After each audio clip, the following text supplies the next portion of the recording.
गांव के पास एक घना जंगल था, जहां शाम होते ही कोई जाने की हिम्मत नहीं करता था। कहते थे कि वहां एक तांत्रिक बाबा रहते हैं, जो काली विद्या के जानकार थे। उनका नाम था भैरवनाथ। लोग बताते थे कि जिसने भी उनसे पंगा लिया, वो या तो पागल हो गया या फिर गायब हो गया।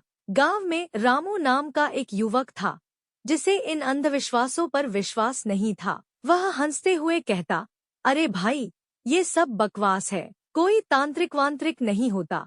लेकिन गांव के बुजुर्ग उसे बार बार मना करते। बेटा, भैरवनाथ से दूर रहना, नहीं तो अनर्थ हो जाएगा। रामू ने एक रात हिम्मत की और अपने दोस्तों के साथ जंगल की ओर चल पड़ा।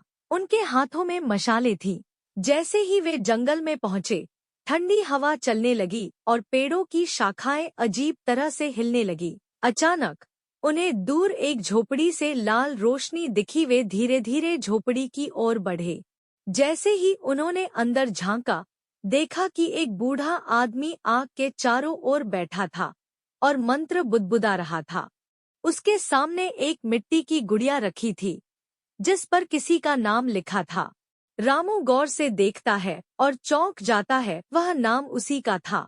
भैरवनाथ ने अचानक अपनी आंखें खोली और तेज आवाज में हंसा। हाँ हाँ हाँ हाँ हाँ हाँ हाँ हाँ हाँ, आ ही गया तू, मुझे पता था। उसके हाथ उठते ही हवा में अजीब सी गूंज होने लगी।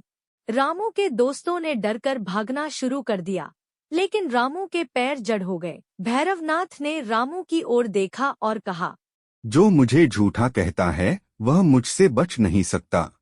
फिर उसने मंत्र पढ़ा और मिट्टी की गुड़िया में सुई चुभो दी। रामू चीख उठा और बेहोश होकर गिर पड़ा। अगली सुबह गांव वालों को जंगल के किनारे रामू बेहोश मिला। जब उसे होश आया, तो वह कुछ भी बोल नहीं पा रहा था। उसकी आंखों में अजीब सा डर था। धीरे धीरे उसकी हालत बिगड़ने लगी और कुछ ही दिनों में वह हमेशा के लिए पागल हो गया। गांव में फिर से भैरवनाथ के नाम का खौफ बैठ गया।